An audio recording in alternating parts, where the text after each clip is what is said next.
Ito po ang pinakaastig nila na adventure scooter, ang Honda XADV 750. At ngayong araw ay sisilipin po natin kung gaano nga ba kaganda ang maxi scooter na ito. Yan ang ating alamin ngayon. Tara!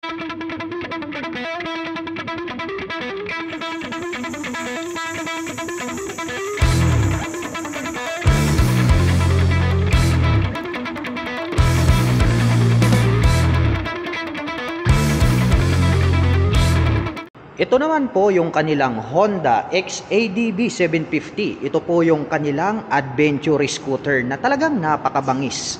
Ito pong kanyang headlight, mahaba po siya at nagkaroon ng partition dito sa gitna at nalagyan po yan ng split na daytime running light. Mayroon po itong high beam and low beam. At dito po sa bandang itaas, mayroon pong nakalagay rito na XADV, yung kanyang model name, at umiilaw din po yan.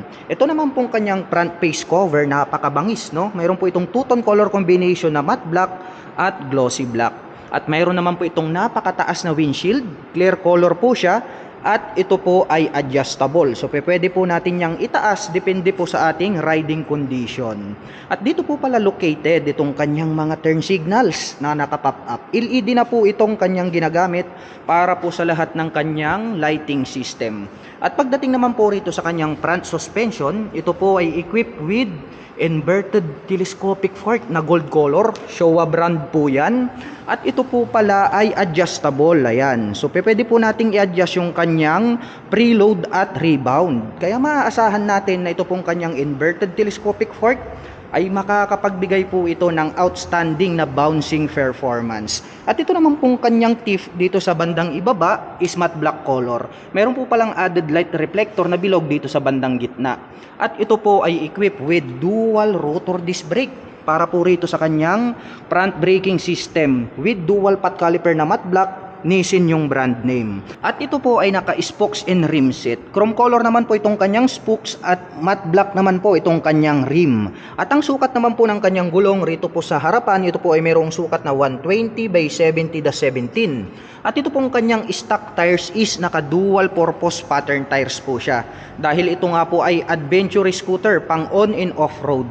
At ito naman pong kanyang front fender is metallic black finish. Anyway mga ka-LM, ito po pala ay equipped with dual channel ABS. So both front and rear, mayroon na po siyang anti-lock braking system. So ang kagandahan naman po niyan pagdating po sa mga sudden stop, nothing to worry about. Dahil ito pong ating anti-lock braking system ay nakakapagbigay po ito ng smooth na braking power.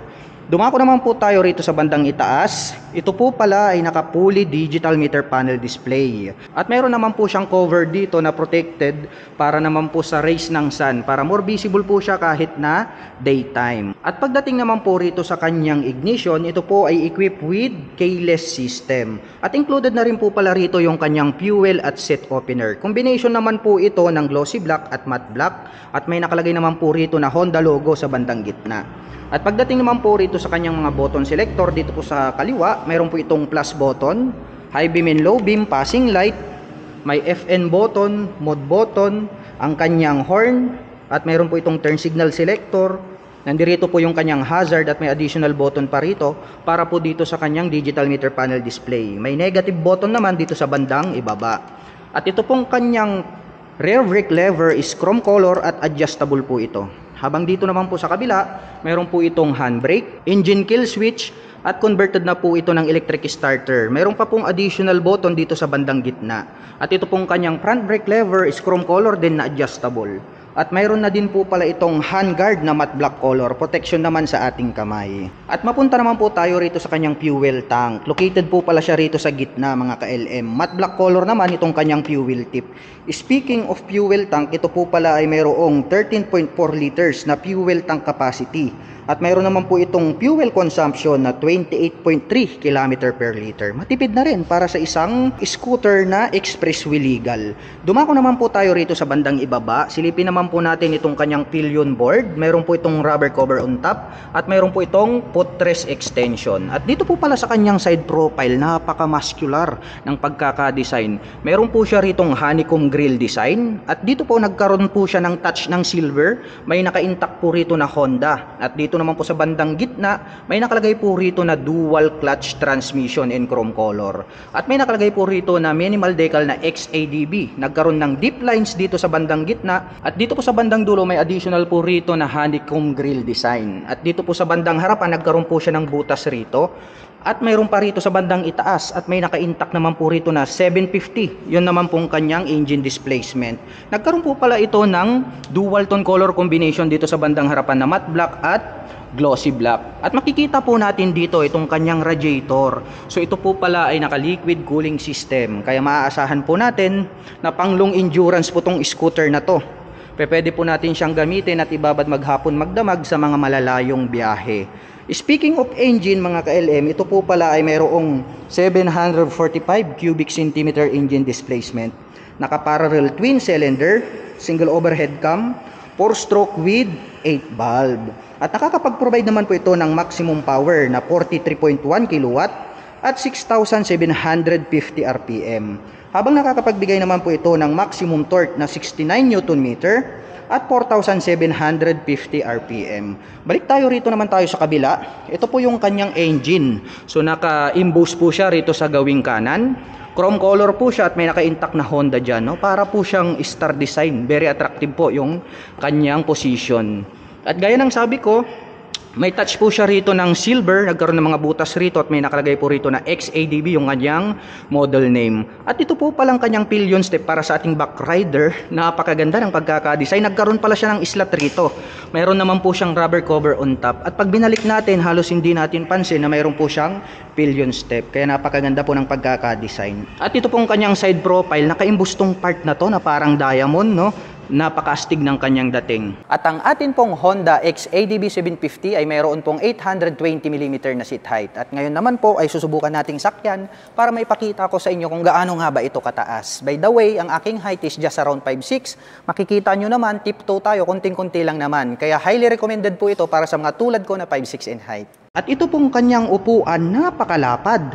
Matte black din po yung kanyang kulay at napakalambot, no? Napaka-premium ng kanyang dating. Yung pagkakatahe is matibay po siya. Mas mataas po pala itong upper part nito pong ating upuan para sa ating back rider.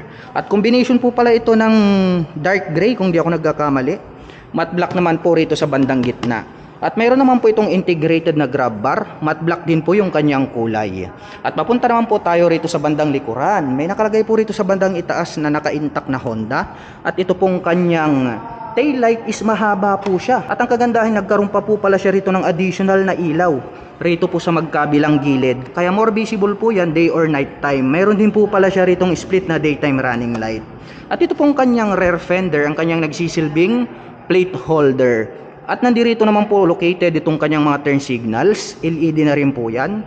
Mayroon po itong plate light at mayroon pa po siyang added light reflector dito sa bandang gitna. Dumako naman po tayo rito sa kaliwa. Nandirito naman po itong kanyang side stand, glossy black color, at mayroon po itong center stand.